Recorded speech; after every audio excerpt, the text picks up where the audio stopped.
a todos que nos acompanham aqui no Diálogo Espírita, aos nossos desejos de paz, de saúde e bem-estar. No programa de hoje nós temos as seguintes atrações. Começamos com o quadro Nós e o Mundo, com reflexões em torno do tema Tempo Perdido. Na sequência eu volto com as razões dos fatos e o importante assunto sobre as deficiências e os distúrbios ou transtornos mentais. Tem ainda uma pergunta para o Espiritismo Responde sobre se os espíritos desencarnados também têm sensações como fome, sede ou frio. E finalizaremos com o Fonte Allan Kardec, examinando a questão da reencarnação na Bíblia.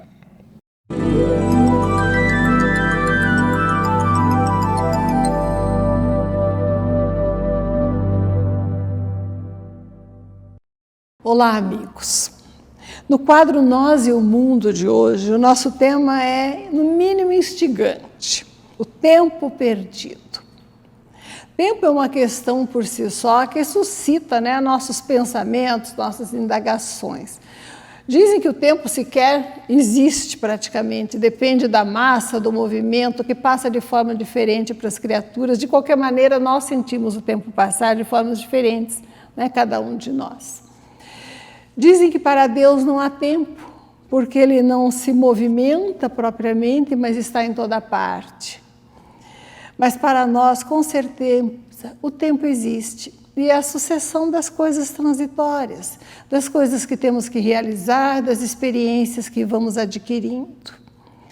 E a experiência do tempo nos atinge com muita profundidade no mundo atual, em que nós vivemos assoberbados por um monte de ocupações simultâneas, chamados, demandas de todos os lados ao mesmo tempo, e que parece que não há suficiência de tempo para nós desempenharmos a contento. Então, o tempo hoje nos causa, inclusive, em alguns aspectos, uma certa angústia, não é, Andréia? Com certeza.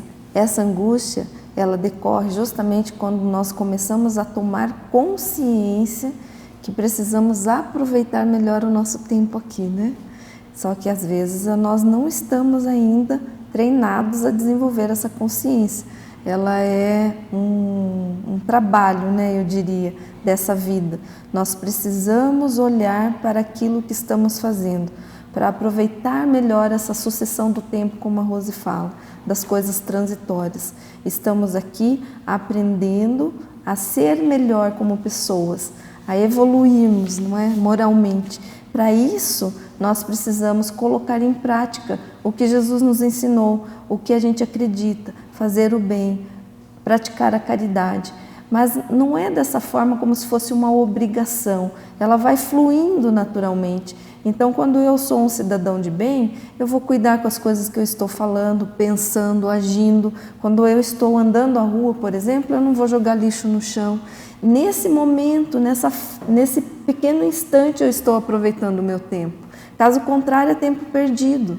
Sabe uma coisa que talvez me causa até estranheza?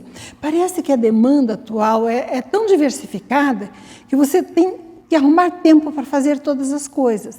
E simultaneamente, ao mesmo tempo, parece que, na verdade, eu não vivo integralmente cada coisa que eu realizo, que eu não foco a minha atenção no momento presente e vivo no passado, no futuro. Perfeito! Esse é o tema, inclusive, do Mindfulness, Que é um tipo de treinamento que nós fazemos de meditação das coisas do momento presente.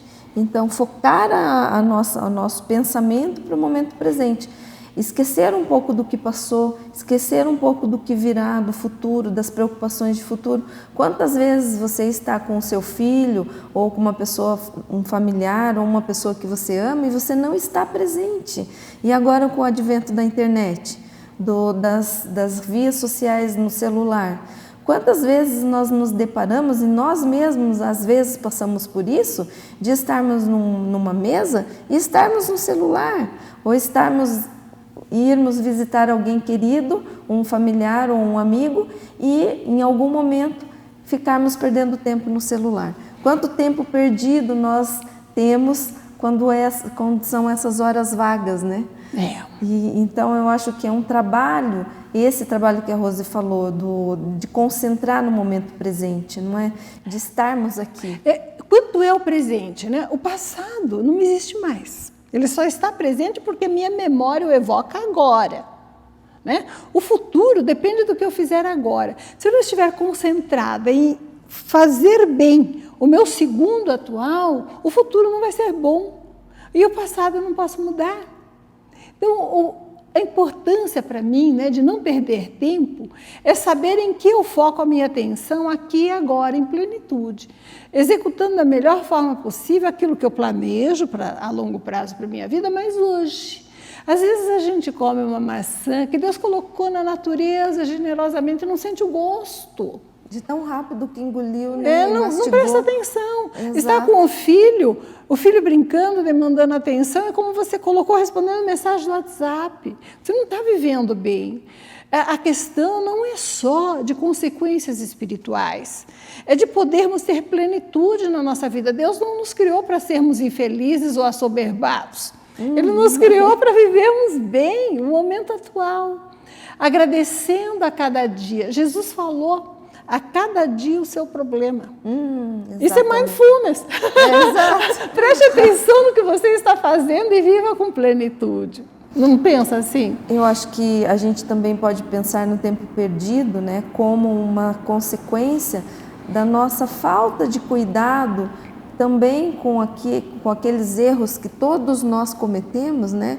E aí a gente entra num processo de autocrítica e ficamos remoendo coisas do passado e ficamos lá presos a coisas que já foram, coisas que falamos ou fizemos. Todos nós fazemos coisas que depois vamos nos arrepender em algum momento. E é um desperdício ficar rememorando isso, Exato. Não é? Para mim, Paulo de Tarso, gente, é o exemplo do homem corajoso. Por quê? Ele matou um monte de gente, vamos e venhamos, perseguia os cristãos. E quando ele viu que estava errado, ele perdeu tempo, né? Reclamando, lamentando, sou um criminoso, não mereço, nem pensou em si mesmo. Ele falou: Senhor, para Jesus, o que quereis que eu faça? Então, se a gente fizer isso, né? Deixar o passado para o passado. Todos nós temos bagagens de sombras. Deus nos criou assim, foi escolha dele nos criar assim, para que tivéssemos o mérito da nossa própria evolução, das nossas conquistas. Então, deixar para trás a bagagem de sombra e viver o momento presente com alegria, mas no cultivo de realidades que não sejam egoístas, né? Que sejam perenes, que sejam sobreviventes à morte do nosso corpo, que sejam aquisições da nossa alma. Dizem que os espíritos desencarnados, ao reverem a sua vida, né, o maior drama, o maior remorso, o peso que realmente os aflige até se recomporem é o tempo perdido. Exatamente. E se ficarmos remoendo coisas do passado, perdemos tempo duas vezes. Lá no passado, porque passamos pela experiência que ainda não sabíamos como fazer, então erramos. É normal, estamos aqui, vamos errar ainda muitas vezes, não é? E agora, porque ficamos remoendo e voltando lá no passado. Então, o maior exercício para não perdermos o tempo já que estamos aqui, sigamos. Vamos olhar adiante, vamos tentar utilizar esse tempo para o bem, né? Dividindo. Né? É uma questão até de disciplina e organização. Se eu começo a fazer um trabalho, né, e daí eu vou fazer um joguinho no celular, né? Ou vou ler uma notícia, porque hoje em dia passa tudo na nossa frente enquanto a gente trabalha. Né? Ou aqueles vídeos rápidos, né? Que nem vamos citar o nome do aplicativo. Isso fica nos chamando. E aí o que acontece? Nós vivemos a vida alheia e deixamos de fruir a própria vida. Deixamos de viver o momento presente. Se existisse a expressão, eu diria, entre aspas, somos vividos.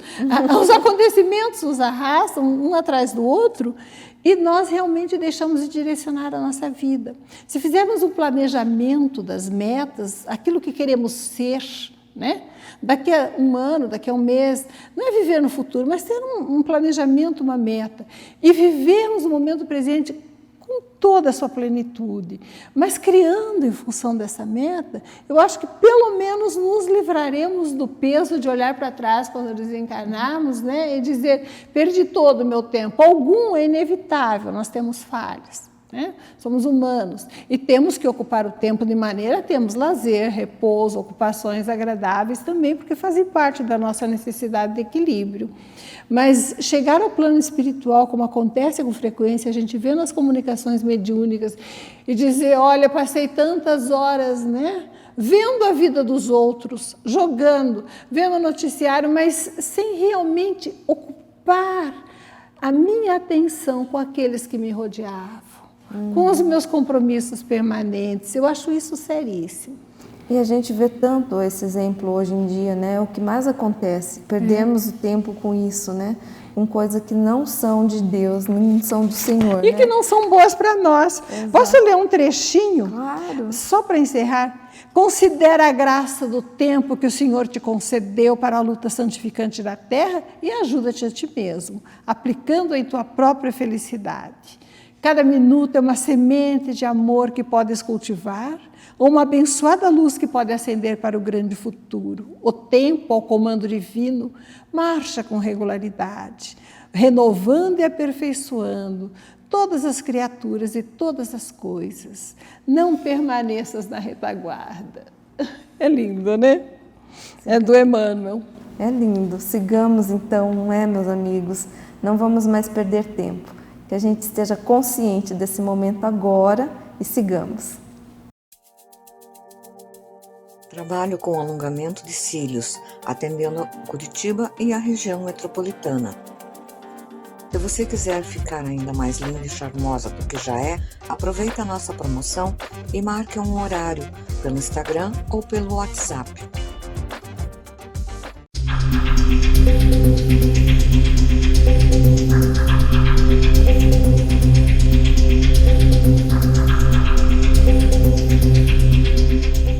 Na edição do Jornal Comunicação Espírita para o bimestre setembro e outubro, estamos publicando um apanhado sobre as respostas que o Dr. Ricardo de Bernardi, de Santa Catarina, deu à plateia presente numa conferência que ele fez já há algum tempo atrás sobre o tema As doenças mentais sob a ótica espírita. E agora aqui eu pretendo destacar alguns dos pontos mais relevantes desta matéria, embora considere que toda ela seja de extremo valor. Em primeiro lugar, o Dr. de Bernardi faz a diferenciação entre deficiências mentais e distúrbios mentais. Enquanto estes últimos constituam dificuldades súbitas ou secundárias a outros fatores de expressar pensamentos e sentimentos, as primeiras, as deficiências, são dificuldades também nesta área, mas também de organizar ideias e desenvolver raciocínios. Quanto à origem, afirma ele, é sempre espiritual, pois o cérebro não pensa e não produz sentimentos. Quem pensa e produz sentimentos é a alma. O corpo espiritual, ou perispírito, como mais comumente nós conhecemos, traz de outras encarnações alterações energéticas ou desequilíbrios que vibram em uma determinada frequência e por isso sintonizam, favorecem ou atraem as situações de distúrbios mentais, além daquelas situações que originam esse tipo de problema nesta mesma encarnação. E aí ele cita quais são essas situações do ponto de vista material, médico, né? Defeitos genéticos, as doenças congênitas, traumas pós-parto, as adquiridas como em acidentes, infecções no sistema nervoso central, desequilíbrios emocionais, intoxicações por venenos, doenças degenerativas do cérebro, como Alzheimer, acidentes vasculares cerebrais, tanto os derrames, né, como as tromboses cerebrais. E quais seriam as finalidades, do ponto de vista espiritual, destas deficiências e transtornos mentais? Então, responde o Dr. de Bernardi. As finalidades são sempre gerar benefícios ou oportunidades de crescimento para o espírito. São consequências do automatismo da lei perfeita do universo. Nunca são punições ou castigos.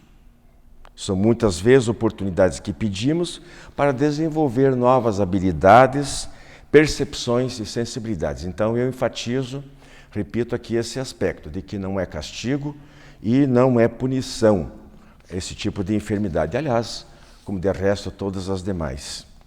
Mais à frente ele explica melhor como essas deficiências e distúrbios chegam do espírito ao corpo somático, corpo físico. Tudo que ocorre no corpo biológico, diz ele, decorre de fragilidades e tendências que podem ser amenizadas, tratadas ou evitadas do nosso corpo espiritual, as quais, por sua vez, refletem as tendências e fragilidades da essência espiritual. Até mesmo acidentes ocorrem devido a predisposições espirituais do indivíduo. E aí eu separei aqui também um pedacinho da explicação sobre a síndrome de Down, que desperta também muita curiosidade, muitas perguntas, muitos questionamentos. Diz ele, são espíritos que estão por amor, tendo uma oportunidade de drenar algumas deficiências perispirituais para o corpo físico. Estão se libertando de deficiências no corpo espiritual através desta drenagem. Cada caso é um caso específico. Seus pais ou afins que com ele convivem têm um histórico que os une e uma oportunidade de crescimento. Nunca devemos pensar em castigo nem punição, repete ele como já antes. Esta é uma ideia distorcida de influência judaico-cristã medieval. Um espírito possuidor de lesões no corpo astral, ao sintonizar as suas vibrações com a psicosfera e o chakra genésico maternos, o seu magnetismo perispiritual determina automaticamente que a ovulação se faça de forma patológica. Fala ainda sobre a situação de espíritos com deficiência ou distúrbio mental durante o sono e após a desencarnação, a problemática muitas vezes envolvida dos espíritos obsessores e as terapêuticas espíritas que podem auxiliar essas pessoas. Como vocês podem perceber, o conteúdo da matéria é das mais relevantes e pode contribuir e muito, não só para o nosso entendimento, como eventualmente para lidarmos melhor com essa necessidade, caso ocorram problemas dessa natureza no nosso seio familiar.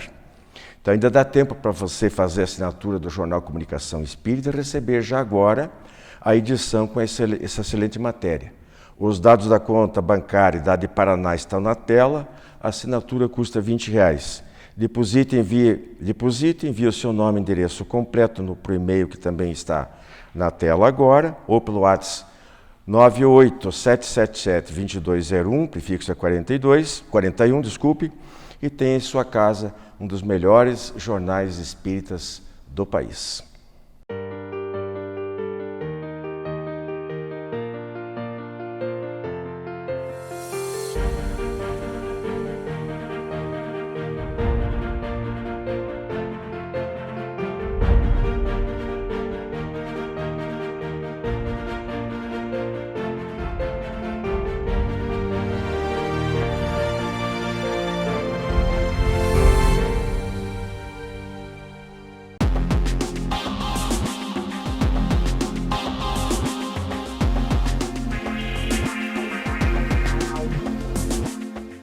Olá, amigos! No quadro Espiritismo Responde de hoje, temos a seguinte questão. Os espíritos desencarnados têm sensação de fome, sede ou frio? Bem, para responder essa questão, eu vou ler um trecho aqui do Livro dos Espíritos, na parte que está no livro 2, no capítulo 6, que fala sobre um ensaio teórico sobre a sensibilidade dos espíritos. É um trecho bastante comprido da questão 257, é longo e eu acho que seria interessante se vocês pudessem todos ler em algum momento. Então, ele é muito instrutivo e esclarece muito das nossas dúvidas, inclusive essa. Diz assim, o corpo é instrumento da dor. Se não for sua causa primeira, é ao menos a causa imediata. A alma tem a percepção dessa dor. Essa percepção é o efeito. A lembrança que dela conserva pode ser muito penosa, mas não pode ter uma ação física. De fato, nem o frio, nem o calor podem desorganizar os tecidos da alma. Ela não pode congelar nem queimar. Não vemos diariamente a lembrança ou a apreensão de tal mal físico produzir o efeito de realidade, ocasionando inclusive a morte? Todos sabem que as pessoas que sofreram amputações sentem dor no membro que não existe mais. Seguramente não é esse membro a sede, nem mesmo do ponto de partida da dor. O cérebro conservou a sua impressão, é estudo. Quando ele começa a explicar aqui, ele vai falar do perispírito, das propriedades do perispírito e do espírito. Mas quando o perispírito ainda é muito denso, quando estamos ainda muito materializados, sim, e desencarnamos, podemos sentir ainda frio, fome, como a questão sugere aqui, Sede também. Quando o nosso perispírito vai evoluindo, essa camada que faz o intermédio entre o espírito e o corpo físico, que se chama perispírito, quando nós vamos evoluindo, ele vai se tornando mais etéreo, menos denso. E aí nós vamos, consequentemente, evoluindo, nós vamos deixando de sentir essas funções que seriam do corpo físico. Quanto mais evoluídos estivermos, menos sentiremos quando desencarnados, que seriam essas questões que o nosso corpo físico sente. Nós temos o corpo físico e temos os nossos órgãos, dos sentidos, e percebemos essas sensações. Quando nós desencarnamos, dependendo do que nós aprendemos, de como nós conduzimos a nossa vida, de como ainda estamos materializados, podemos sentir sim. Bem, no livro O Nosso Lar, psicografado por Chico Xavier, tem uma passagem que fala que lá no nosso lar, nessa colônia espiritual, era servido um certo fluido, como se fosse uma sopinha rala.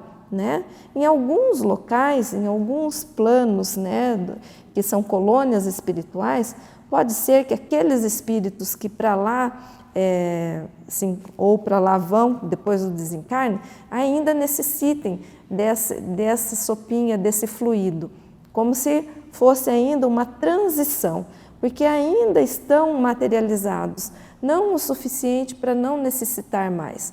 Mas aqui, nessa explicação que o Livro dos Espíritos nos traz, estamos entendendo que, à medida que nós evoluímos, nós vamos deixando para trás essas sensações que são basicamente físicas.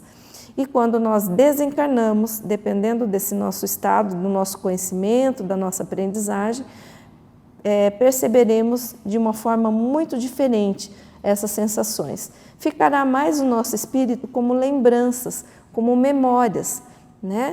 Aqui também ele traz um trecho que diz que, por exemplo, o espírito não sofre mais no inverno do que no verão, que vimos os espíritos passar através das chamas, sem experimentar a sensação do calor ou sem se machucar.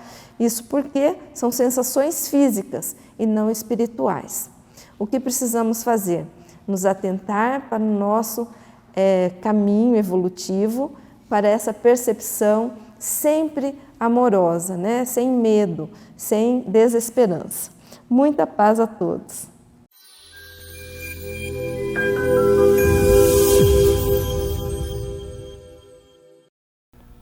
Olá, amigos. No quadro Fonte Allan Kardec de hoje, o nosso tema é a reencarnação na Bíblia. Será que a Bíblia falou da reencarnação? Em que trechos podem se encontrar apontamentos a respeito do assunto?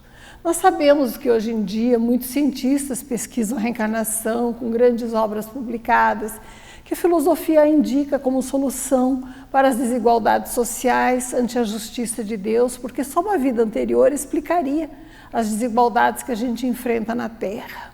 Entretanto, e na Bíblia? Pesquisando, o que nós encontramos? Em primeiro lugar, em Jó, na tradução, na versão da Igreja Grega. Quando o homem morre, continua vivo. Ao acabar os dias da minha existência terrena, esperarei, pois voltarei à vida novamente. Tem outras versões, mas essa da igreja grega é muito clara. Como é que vai voltar à vida novamente depois de ter uma vida a não ser pela reencarnação? O que mais que nós temos? Jesus. Jesus sempre foi muito claro em seus posicionamentos. Quando perguntava alguma coisa, era sim, sim, não, não, respondia de forma cristalina, peremptória. Lhe perguntaram sobre a violência, sobre as dificuldades, e ele respondeu. Acontece que, desde o tempo de João Batista até o presente, o reino dos céus é tomado pela violência, e são os violentos que o arrebatam, pois todos os profetas e também a lei assim profetizaram. E se quereis entender o que vos digo, ele mesmo, o João Batista, é o Elias que há de vir. Ouça aquele que tem ouvidos para ouvir. Em Mateus 11, 12 a 15. Quando ele fez essa afirmação, João Batista ainda estava vivo, né? Não tinha sido decapitado. E ele disse que João Batista era o mesmo Elias que havia de vir. Ora, João Batista tinha pais conhecidos. Era conhecido desde criança por alguns dos mais antigos. E, obviamente, se ele era o Elias que havia de vir, e Jesus afirmou isso claramente, só podia ser Elias reencarnado, não é? Num novo corpo, numa nova existência. Sobre João Batista, quando Jesus se retirou ao monte, se transfigurou, e os discípulos mais chegados que o acompanhavam viram aparecer ao lado dele Moisés e Elias, eles depois lhe indagaram: por que dizem que é necessário que Elias venha? Quer dizer, você é mesmo o Cristo? E as profecias que dizem que Elias tinha que vir primeiro? E Jesus respondeu: Elias certamente há de vir e restabelecerá todas as coisas. Digo-vos, porém, que Elias já veio e eles não o conheceram, antes fizeram dele quanto quiseram. João Batista tinha sido decapitado, um pouquinho de tempo antes. E continua Jesus: assim também o Filho do Homem há de padecer às suas mãos. Então compreenderam os discípulos que era de João Batista que Jesus lhes falara. Está em Mateus e em Marcos. Obviamente que se Elias era João Batista, era reencarnado, não ressuscitado, mas numa nova existência. E um dos trechos mais completos é aquele em que o doutor da lei, Nicodemo, se aproxima de Jesus pedindo que o esclareça. E Jesus lhes respondeu: ninguém pode ver o reino de Deus se não nascer de novo. E Nicodemos perguntou: como pode nascer um homem que já está velho? Pode ele entrar no ventre de sua mãe para nascer uma segunda vez? Se isso não fosse verdade, Jesus responderia na hora: não, você está enganado, é outra a ideia. Ele disse: em verdade eu vos digo, se um homem não renascer da água, que é materialmente do Espírito, não pode entrar no reino de Deus. Quer dizer, sem reencarnar, não vai chegar à evolução. O que nasceu da carne é carne, o que nasceu do Espírito é Espírito. Não vos espanteis, se é preciso que digo que nasçais de novo. E Nicodemos ainda perguntou: como pode isso acontecer? E Jesus lhe disse: sois mestre em Israel e ignorais essas coisas? Porque a ideia da reencarnação entre as pessoas mais esclarecidas, entre aqueles que realmente estudavam a Bíblia e as ideias antigas, era mais ou menos dominante. O que nós vemos então? A ideia da reencarnação, embora as interpretações diferentes, está claramente expressa. Se não fosse verdadeira, Jesus teria dito que não era assim. Portanto, a reencarnação, não só científica, como filosoficamente está embasada, como solução justa para as desigualdades sociais, mas também tem os seus fundamentos nas citações bíblicas. Muita paz.